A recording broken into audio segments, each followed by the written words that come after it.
Le journal. Kipushi 24 FM. La voix de la transparence. Il est temps de vous informer. Kipushi 24, le journal.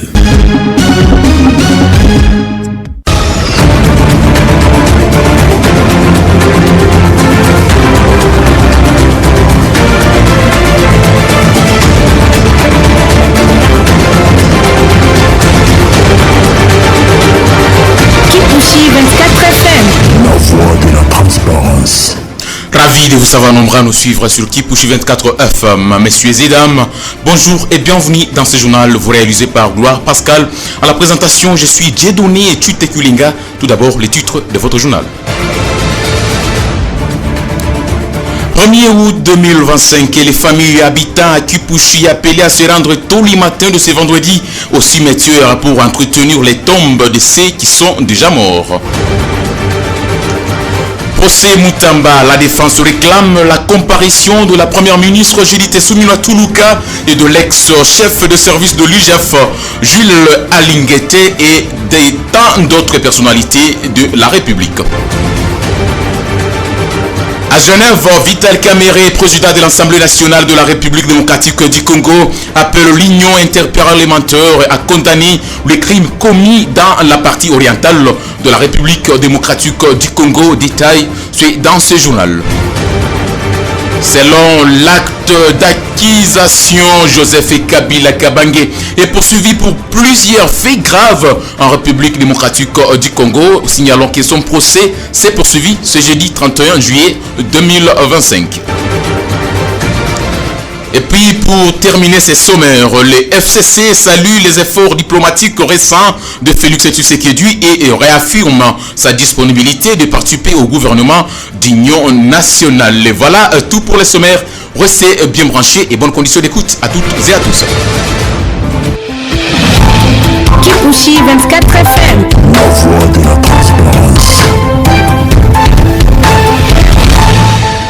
La population de Kipushi appelée à se rendre demain matin au cimetière pour entretenir les tombes de leurs membres des familles. Michel Kassanda, bourgmestre de la commune de Kipushi, a au cours d'une interview accordée à Kipushi 24 FM ce jeudi 31 juillet 2025 demandé aux familles habitant à Kipushi de se rendre au cimetière au grand matin de ce vendredi pour entretenir les tombes de ceux qui sont déjà partis à l'au-delà. Suivez-les au micro de Gloire Pascal. Le monde entier commémore chaque le 1er août de l'année la journée des morts ainsi que la journée des parents. Ce que je peux demander à la population de Kipushi, premièrement, je leur demande demain matin de se rendre au cimetière pour aller arranger les tombes de ceux-là qui ont précédé. Aller arranger les cimetières qui sont un peu sales, les tombes construites, mettre de la peinture, la couleur pour que ça reflète aux yeux de tous. Et à 14h, je vais pouvoir demander aussi aux enfants, aux fils, d'honorer leur père. Parce que ce que nous sommes aujourd'hui, ceux qui sont aujourd'hui, c'est parce que le père a accepté. Il ne faut pas chercher à honorer les parents quand ils se trouvent dans le cercueil, quand ils se trouvent dans une situation très difficile. Non, nous devons chercher vraiment à préparer des bons cadeaux à nos parents, à nos mamans qui nous ont donné la vie. C'est pourquoi en tout cas je demande vraiment à toute la population de se conformer par rapport à la journée de demain. À en croire, Michel Kassanda demande également aux enfants de respecter et honorer leurs parents vivants et morts. On l'écoute. Ce n'est pas la première fois, c'est les années ça s'est fait comme ça. C'est une journée qui est jamais payée, mais ça sera très bénéfique aussi parce que nous avons le devoir d'honorer nos parents et aussi d'aller ranger les tombes de nos frères qui ont quitté ce monde avant. Le message est clair, mon frère. Non, je vais encore répéter. Le message, c'est par rapport à l'événement du jour. Aux événements du jour, nous avons deux événements. Donc, dans les avant-midi, nous avons le devoir d'aller arranger le cimetière de nos frères. Et dans les après-midi, nous avons le droit et nous avons aussi le devoir d'aller fêter, d'aller offrir des cadeaux à nos parents, à nos papas, à nos mamans, danser ensemble avec eux, manger, partager ensemble. pour aussi bien satisfaire par rapport à ces besoins pour nous. Que toute la population vraiment soit derrière nous, soit derrière M. le ministre de Kipouchi. Et surtout, nous devons aussi dire merci à notre président de la République pour les efforts menés afin que la paix règne chez nous. Il est notre papa, nous lui disons aussi bonne fête des parents. Monsieur Michel Kassanda, je rappelle que vous êtes bourgmestre de la commune de Kipouchi. La radio Kipouchi 24 et la chaîne Kipouchi 24 TV vous dit merci pour votre disponibilité. Merci aussi. La journée du vendredi 1er août est officiellement déclarée chômée et payée en République démocratique du Congo. C'est d'après un communiqué du ministère de l'Emploi et du Travail publié le mardi 29 juillet 2025. Cette décision s'inscrit dans le cadre de l'application de l'ordonnance numéro 23-0042/042 du 30 mars 2023 qui fixe la liste des jours fériés légaux en RDC. Rappelons que la date du 1er août est dédiée à la célébration de la fête des parents, une journée consacrée à l'hommage rendu au rôle fondamental des parents dans la société congolaise. Les gouvernements Kipouchi 24 FM. La voix de la transparence. Constant Mutamba Tungwa réclame à la barre la première ministre Judith Suminwa Tuluka et l'ancien chef des services de l'UGF Jules Alingete et tant d'autres personnalités. À l'audience publique de ce mercredi 30 juillet à la Cour de cassation la Cour de cassation a rejeté la requête d'institutionnalité soulevée par la défense de l'ex-ministre Constant Mutamba qui exigeait la séance de la cause. Ainsi, elle décide de poursuivre l'instruction. La cause est renvoyée au lundi 4 août prochain. À cette audience, la Cour a fait acter la liste des renseignants ou témoins devant comparaître à la prochaine audience. Poursuivi pour détournement présumé de plus de 19 millions de dollars américains, le prévenu Mutamba Tungwa réclame la comparution de plusieurs témoins dont la première ministre Judith Suminwa Tuluka, le ministre des Sports, des Infrastructures ainsi que celui des Travaux Publics. Le secrétaire exécutif de la CNRAF, l'ancien chef de service de l'IGF Jules Alingete avec son successeur. La Cour, quant à elle, prévoit la comparution de l'expert de l'autorité de régulation des marchés publics et le responsable des IO Construction. De son côté, l'ancien chef de l'IGF, Jules Alingete, dans un message publié jeudi 31 sur son compte officiel, a formellement démenti avoir fait une quelconque déclaration en lien avec le procès de l'ancien ministre de la Justice, Constant Mutamba. Il dénonce par ailleurs une pire manipulation orchestrée par ses détracteurs visant à porter atteinte à sa réputation et se réserve le droit d'engager des poursuites judiciaires contre les auteurs de ce qu'il qualifie de machinations. Kipouchi 24 FM. La voix de la transparence. Rendons-nous cette fois-ci à la cour militaire. Selon l'acte d'accusation, Joseph Kabila Kabange, ancien président de la République démocratique du Congo, est poursuivi pour plusieurs faits graves dans le pays. La cour militaire a repris ce jeudi 31 juillet l'instruction du procès contre l'ancien président Joseph Kabila Kabange à l'issue de l'ouverture de l'audience de vendredi précédent. Les avocats de la partie civile représentant la République sont appelés à présenter leurs moyens de défense et à justifier le préjudice subi par l'État congolais. Lors de la première audience, les avocats avaient demandé un report pour consulter l'ensemble des pièces du dossier. À ce jour, les prévenus demeurent introuvables à sa résidence officielle malgré plusieurs tentatives de notification du mandat de comparution. Le procès s'est coutumasse en présence uniquement de la partie civile.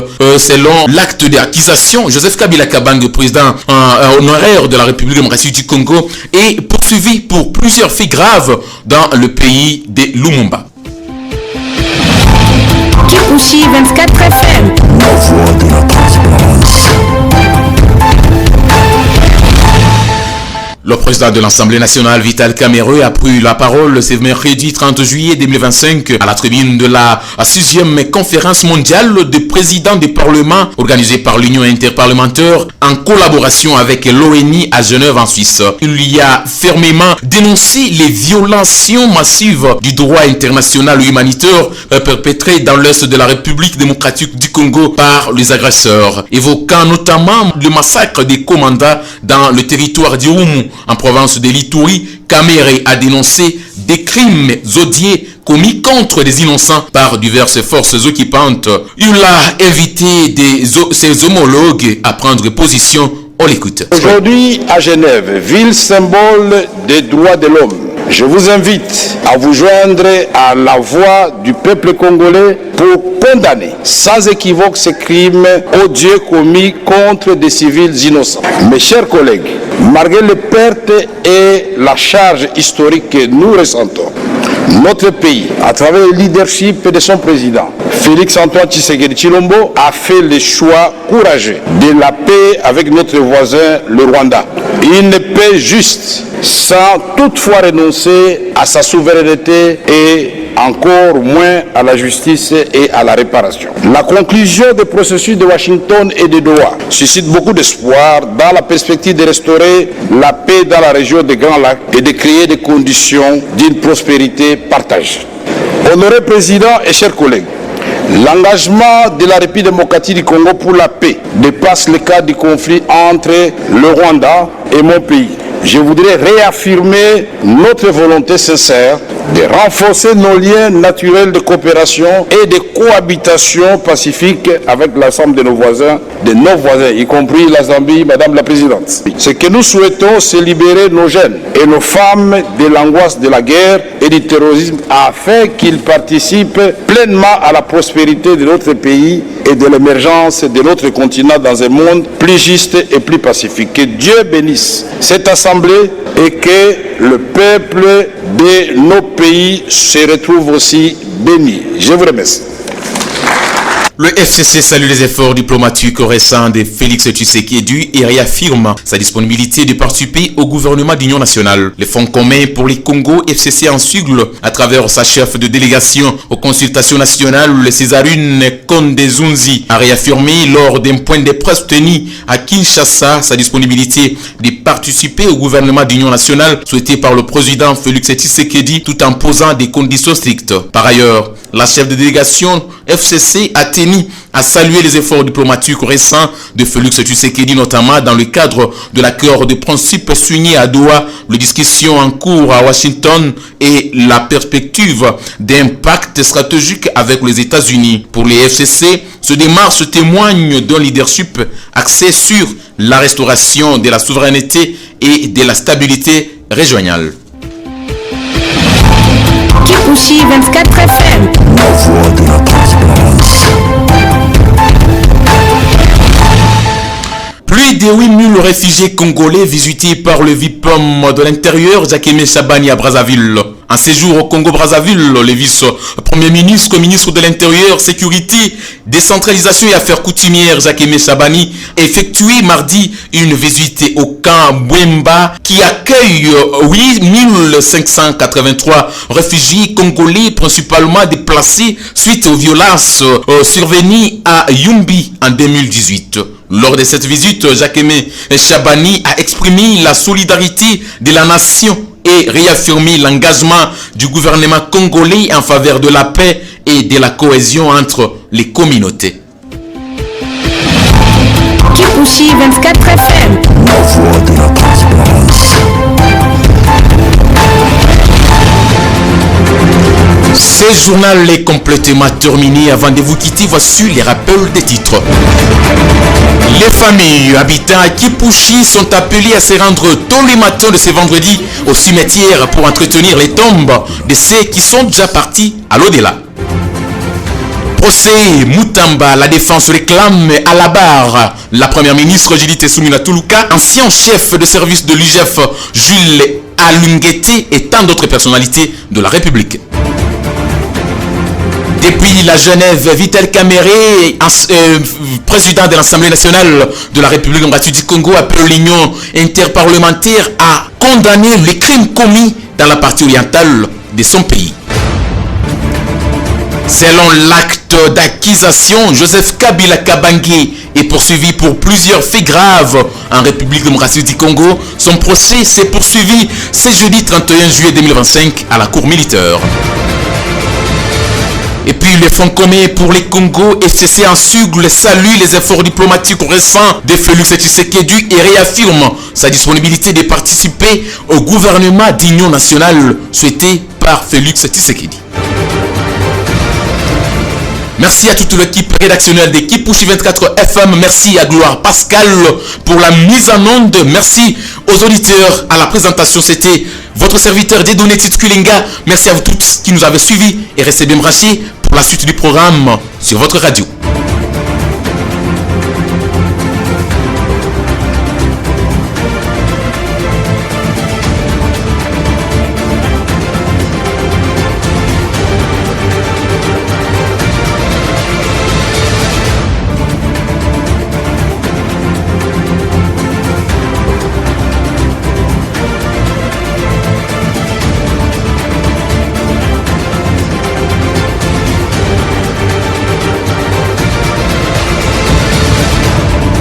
Pour rester au cœur de l'actualité locale, nos éditions du journal sur Kipushi 24 et Radio vous attendent chaque jour à 12h juste et 18h juste.